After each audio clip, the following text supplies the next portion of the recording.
दोस्तों, क्या आपने कभी सोचा है कि कोई व्यक्ति किसी दूसरे का अपमान क्यों करता है? वैसे तो हम भी बिना कारण बहुतों का अपमान करते हैं।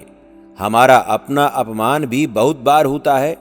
संसार का सारा व्यवहार एक दूसरे का अपमान करने पर टिका है। जैसे पति अपनी पत्नी का अपमान करता है, पिता अपनी संतानों का अपमान करता है, नौकरी देने वाला अपने नौकर का अपमान करता है। अर्थात जो भी बलवान है वो कमजोर आदमी का अपमान करता है। यदि हम शक्तिशाली हैं तो अपमान के बदले में लड़ाई करते हैं, और यदि लड़ने की शक्ति नहीं है तो हम अपमान को सहन कर लेते हैं, स्वयं को निर्बल और असहाय मान लेते हैं। हमें छोटे होने का एहसास होता है। ऐसा प्रतीत होता है जैसे हमारी आत्मा कुचल दी गई हो, हमारे आत्मविश्वास का नाश हो गया हो। अपमान होने के कारण हमें अत्याचार सहने की आदत सी पड़ जाती है। किंतु कोई किसी का अपमान क्यों करता है? और जब व्यक्ति को अपने ऊपर विश्वास नहीं होता तो वो शराब और जुए जैसी बुरी आदतों में अच्छा ढूंढने का प्रयास करता है, मन से रोगी बन जाता है। आखिर किसी भी मनुष्य की ऐसी दुर्गति क्यों हो जाती है? अपमान करने वाला वास्तव में क्या सिद्ध करना चाहता है? कभी आपने गहराई से विचार किया है? तो आइए समझते हैं भगवान बुद्ध की इस कहानी से। दोस्तों, कहानी छोटी सी है लेकिन बहुत गहरी है। कहानी की शुरुआत करते हैं। एक दिन गौतम बुद्ध अपने शिष्यों को उपदेश दे रहे थे। तभी एक शिष्य उठकर बोला, गुरुदेव, जब कोई हमारा अपमान करता है तब हमें बहुत दुख होता है, निर्लजता का एहसास होने लगता है। अपमान होने पर जो अंदर में मन में पीड़ा होती है उसका हम कैसे निवारण कर सकते हैं? बुद्ध बोले, ये सत्य है कि हर प्रकार के दुख का निवारण किया जा सकता है। महात्मा बुद्ध बोले, इसी संदर्भ में मैं तुम्हें कथा सुनाता हूं। एक व्यक्ति एक गुरु के पास आया और उसने कहा, गुरुदेव, मैं अपने नगर में बहुत बड़ा धनी व्यक्ति हूं। मेरा यहाँ बहुत सम्मान है, सब लोग मेरी बहुत इज्जत करते हैं। मैं जहां जाता हूं लोग वहां खड़े हो जाते हैं। मैं चाहता हूं कि लोग मेरा हमेशा ऐसा ही सम्मान करते रहें, मेरा कभी कोई अपमान न करे। लेकिन अगर किसी ने कभी मेरा अपमान कर दिया तो मुझे क्या करना चाहिए? गुरु ने कहा, कल से मैं तुम्हारे नगर में एक प्रवचन देने आ रहा हूं। तुम्हें वो प्रवचन रोज सुनने आना होगा। पूरे 10 दिन तक इस नगर में मैं प्रवचन दूंगा। अगर तुम 10 के 10 दिन वो प्रवचन सुन लेते हो तो फिर इस पूरे संसार में तुम्हारा कोई अपमान नहीं कर सकेगा। उस धनी व्यक्ति ने कहा, जी गुरुदेव, जैसा आप कहें मैं बिल्कुल वैसा ही करूंगा, और पूरे 10 दिन मैं आपके प्रवचन सुनने आऊंगा और आपका हर प्रवचन बड़े ध्यान से सुनूंगा। गुरु ने अगले दिन से प्रवचन देना शुरू कर दिया। वो व्यक्ति भी वहां प्रवचन सुनने के लिए उपस्थित हुआ और अपने साथ एक बड़ी और ऊंची कुर्सी लेकर आया और उस कुर्सी को गुरु की बगल में लगा दिया। उस कुर्सी पर विराजमान हो गया। सभी लोग उस व्यक्ति के सामने खड़े हो गए, क्योंकि इस नगर के सभी लोग सेठ का बहुत सम्मान करते थे। उसने सबको बैठने के लिए कहा और गुरु से कहा, गुरुदेव, चलिए अपना प्रवचन शुरू कीजिए, मैं सुनने के लिए तैयार हूं। गुरु ने कहा, पहले तुम यहां से उठो और पीछे जाकर खड़े हो जाओ। जब तक कि मैं ना कहूं बैठना नहीं है। ये बात सुनकर उस व्यक्ति को बड़ा अजीब लगा। फिर भी वो उठा और गुरु के कहने पर पीछे जाकर खड़ा हो गया। गुरु ने अपना प्रवचन देना शुरू कर दिया। बहुत देर हो गई पर गुरु ने उसे बैठने के लिए कहा ही नहीं। उसने गुरु को प्रवचन देते समय रोककर कहा, गुरुदेव, आप कुछ भूल तो नहीं गए? मैं अभी भी खड़ा हूं। गुरु ने कहा, कोई बात नहीं, तुम अभी खड़े हो।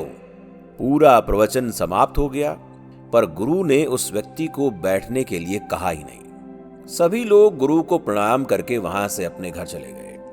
वो व्यक्ति गुरु के पास आया और कहा, गुरुदेव, आपने मुझे पूरे प्रवचन के दौरान पीछे क्यों खड़ा रखा? आपने तो मुझे बैठने के लिए कहा ही नहीं। गुरु ने उस धनी सेठ की बात को अनसुना कर दिया और कहा, कोई बात नहीं, अब तुम जा सकते हो। गुरु के कहने पर वो अपने घर चला गया। वो धनी सेठ फिर से अगले दिन गुरु के प्रवचन सुनने आया और अपनी उस ऊंची कुर्सी पर बैठ गया और गुरु से कहने लगा, गुरुदेव, कल का प्रवचन बहुत बढ़िया था, मुझे बहुत पसंद आया, आप आज का प्रवचन शुरू करें।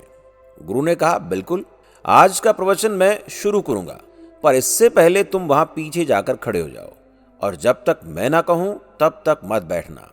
सेठ को आज फिर बड़ा अजीब लगा। इतने सारे लोगों के सामने जो लोग उसका इतना मान सम्मान करते थे, उसके आते ही खड़े हो जाते हैं। वो सब लोग बैठे रहे और वहां वो पीछे खड़ा रहा। फिर भी पीछे जाकर खड़ा हो गया। गुरु ने इस बार भी उसे बैठने के लिए नहीं कहा। पूरा प्रवचन समाप्त हो गया। अब वो व्यक्ति बहुत परेशान था। उसे समझ नहीं आ रहा था कि गुरु उसके साथ ऐसा क्यों कर रहे हैं। वो उसे बैठने के लिए क्यों नहीं कहते। जब वो रास्ते पर चलता तो उसे लगता कि सभी लोग उसे देख रहे हैं, उसका मजाक उड़ा रहे हैं। उसके मन को बहुत ठेस लग रही थी। आखिरकार तीसरे दिन उसने निश्चय किया कि मैं आज बैठकर ही रहूंगा, चाहे गुरु कुछ भी कहें। आखिरकार मेरा भी तो कोई सम्मान है। मैं इस नगर का सबसे बड़ा धनी और सम्मानित व्यक्ति हूं। तीसरे दिन वो फिर से गुरु के प्रवचन में पहुंचा और अपनी ऊंची और बड़ी कुर्सी पर बैठ गया। गुरु कुछ कहते इससे पहले बोला, गुरुदेव, मैं यहाँ एक सम्मानित धनी व्यक्ति हूं, आज मैं पीछे खड़ा नहीं रहूंगा। गुरु ने कहा, कोई बात नहीं, तुम यहीं बैठे रहो। ये सुनकर व्यक्ति बड़ा खुश हुआ। अचानक गुरुदेव वहां से उठ गए और पीछे जाकर बैठ गए, जहां धनी व्यक्ति खड़ा रहता था। फिर क्या था, पंडाल में बैठे सभी लोगों ने उनकी ओर ही मुंह कर लिया और व्यक्ति पीछे कुर्सी पर ही बैठा रह गया। ये देखकर उस व्यक्ति को क्रोध आ गया। वो क्रोध की आग में तपने लगा। वहां से उठकर चला गया और गुरु से बदला लेने के बारे में सोचने लगा। उसने एक तरकीब सोची। वो दूसरे गुरु को उस नगर में लेकर आया और उस नगर में उस गुरु के बारे में प्रचार करवाया और ये भी कहा कि जो भी इस गुरु के प्रवचन सुनने आएगा उसे एक सोने का सिक्का मिलेगा।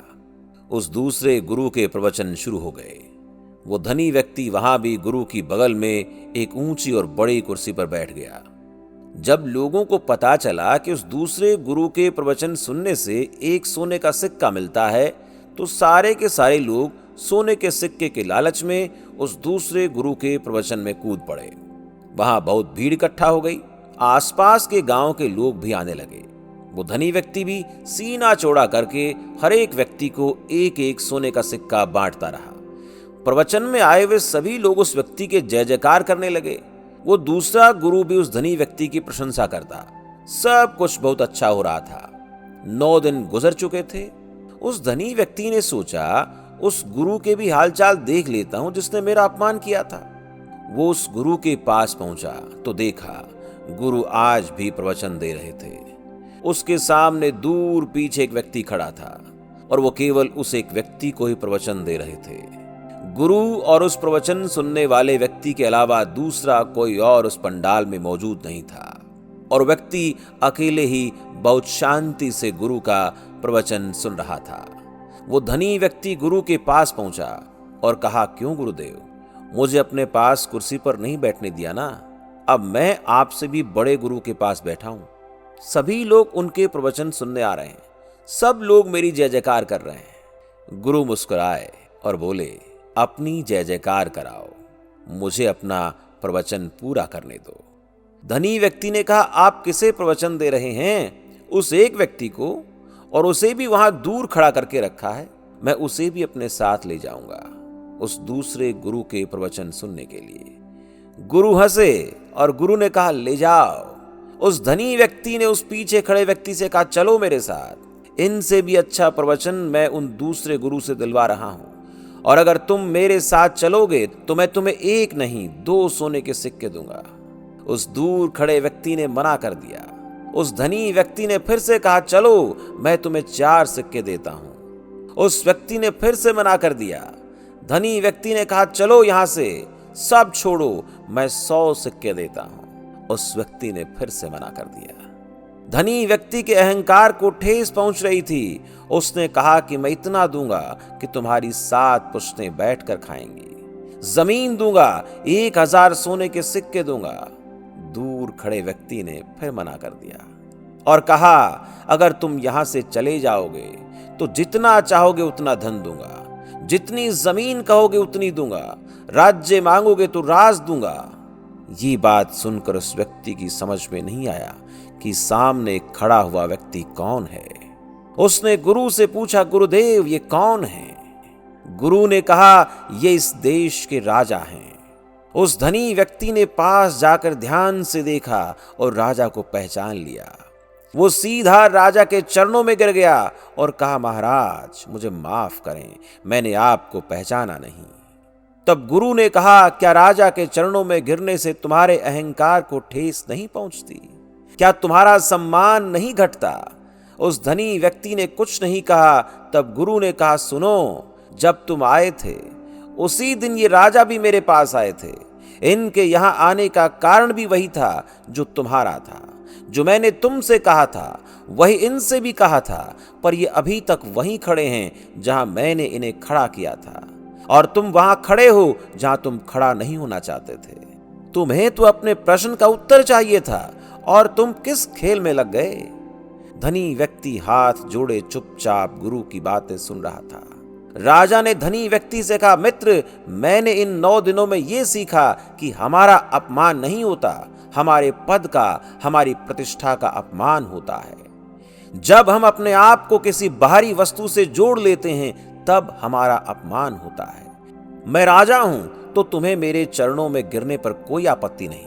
अगर कोई गरीब व्यक्ति होता तो उसके चरणों में तुम गिर ना सकोगे, और अगर गिर गए तो तुम्हारा पद, तुम्हारी प्रतिष्ठा तुम्हें अपमान का एहसास कराएंगी। हमेशा अपने स्वाभिमान और अधिकार की रक्षा करो, अपने अहंकार की नहीं। जहां मौका मिले अपने अहंकार को टूट जाने दो। मैं यहां 9 दिनों से खड़ा हूं और मेरा अहंकार तहस नहस हो गया। मैं एक साधारण व्यक्ति बन गया हूं जो एक राजा भी है। इससे पहले मैं एक राजा था जो एक असाधारण व्यक्ति था। इसी अहंकार के कारण मुझे कुछ छोटी छोटी बातों में अपना अपमान नजर आता था जो आज नहीं है। ये सुनकर धनी व्यक्ति गुरु के चरणों में गिर गया और उसने गुरु से माफी मांगी। महात्मा बुद्ध अपने बच्चों से बोले कि वास्तव में हम किसी का अपमान नहीं करते, उसकी निर्मलता सिद्ध करने के लिए, ये बताने के लिए कि हम शक्तिशाली हैं।